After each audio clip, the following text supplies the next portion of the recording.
Dear compatriots, it is my unique honor to address you on this day. This is the third anniversary of our nation's independence, both as the president of our dear country and simply as a fellow Nigerian. On this solemn yet hopeful day, let us commend our founding fathers and mothers. Without them, there would have been no modern Nigeria. From the fading embers of colonialism, their activism, dedication, and leadership gave life to the belief in Nigeria as a sovereign and independent nation. Let us, moment, affirm that as Nigerians, we are all endowed with the sacred right and individual gifts that God has bestowed on us as a nation and as human beings. No one is greater or lesser than the other. The triumph that Nigeria has achieved shall define us. The travails we have endured shall strengthen us. Other nation or power on this earth shall keep us from our rightful place and destiny. This nation belongs to you, dear people. Love and cherish it as your very own. Nigeria is yours. Nigeria is remarkable in its formation and essential character. We are a broad and dynamic blend of ethnic groups, religious, tradition, and cultures. Our bonds are yet intangible, strong, invisible, yet universal. We have a common thirst for peace and progress, by the common dream of our prosperity and harmony, and by the unified ideas of tolerance and justice, forging a nation based on the fair application of this noble principle to a diverse population has been a task of significant blessing, but also serious challenge. Some people have said an independent Nigeria should never have come into existence. Some have said that our country will be torn apart. They are forever mistaken. Here, our nation stands, and here we shall remain. This year, significant milestone in our journey to a better Nigeria by democratically electing a 7th consecutive civilian government.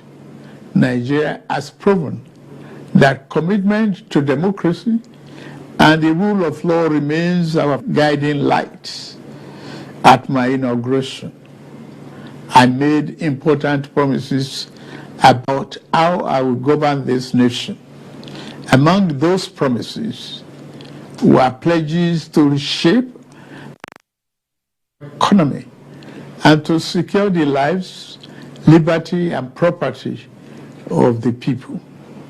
I said that bold reforms were necessary to place our nation on the path of prosperity and growth.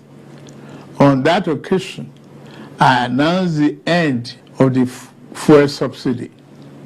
I am attuned to the hardships that have come.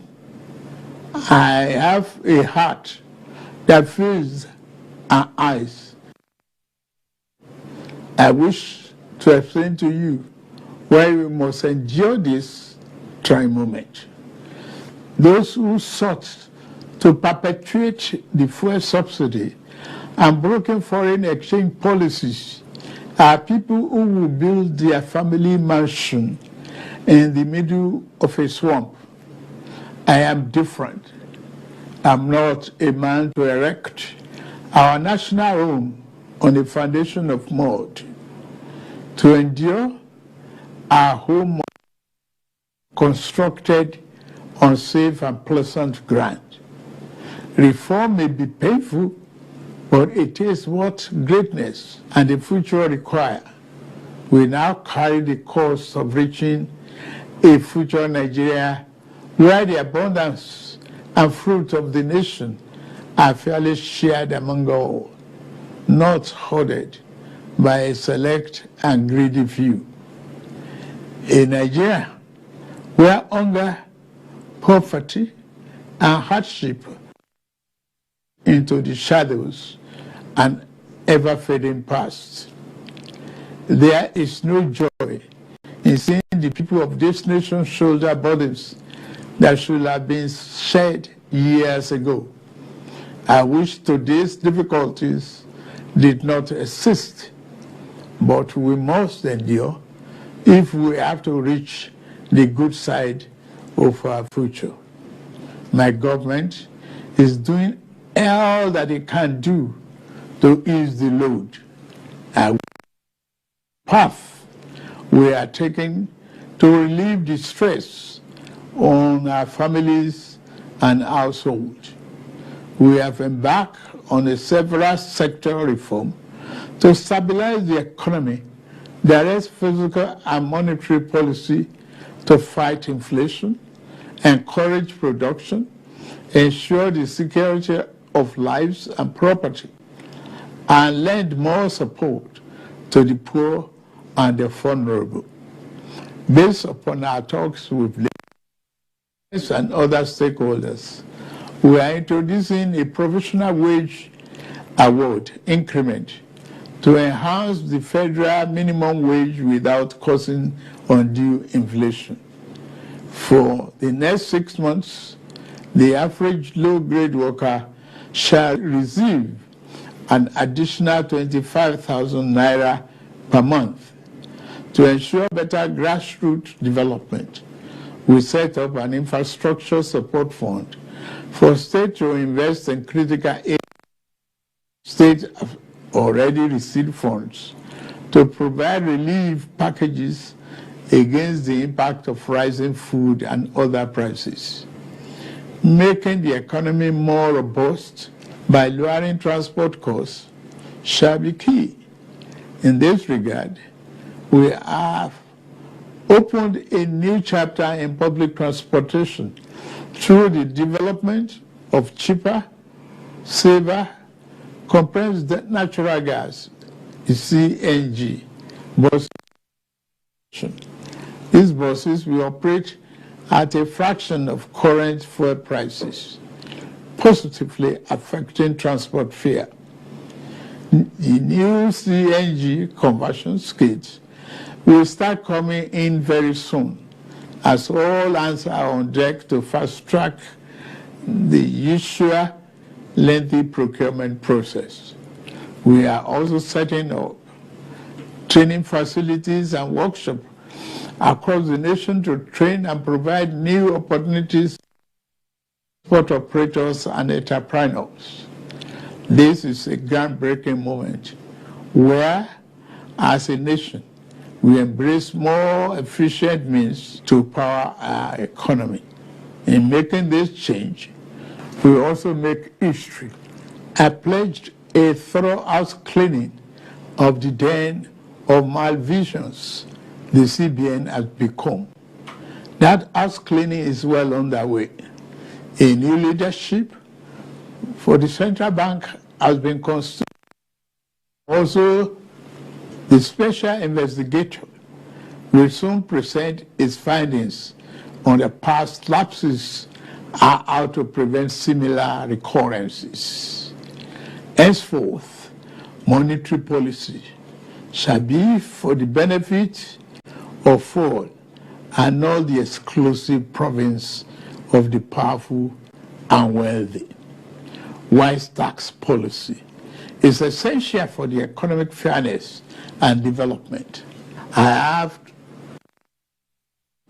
a committee on tax reform to improve the efficiency of tax administration in the country and address fiscal policies that are unfair or hinder the business environment and slow our growth.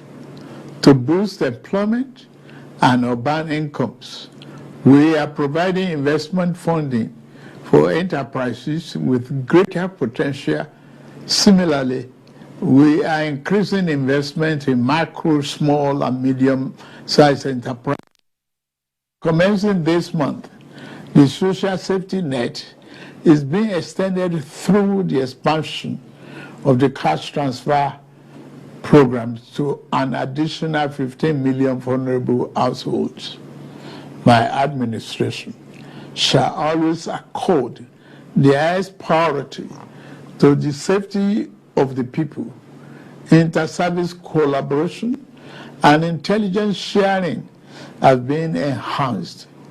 Our service chiefs have been tasked with vital responsibility of rebuilding the capacity of our security services. Here, I salute and commend our gallant security forces for keeping us safe and securing our territorial integrity. Many have paid the ultimate sacrifice. We remember them today and their families. We shall equip our forces with the ways and means needed to perform their urgent task of the people. We shall continue to make key appointments in line with the provision of Constitution and with fairness towards all men, women, youth, and physically challenged shall continue to be given due regard in these appointments.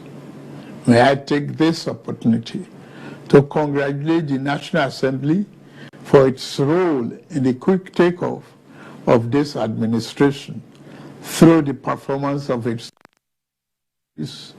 of confirmation and oversight. I similarly congratulate the judiciary as a pillar of democracy and fairness.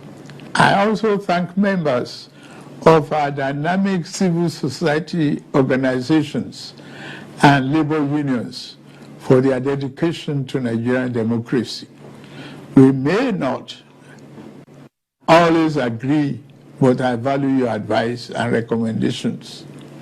You are my brothers and sisters, of my due respect. Fellow compatriots, the journey ahead will not be navigated by the fear or hatred. We can only achieve our better Nigeria through courage, compassion, commitment as one indivisible unit. I promise that I shall remain committed and serve faithfully.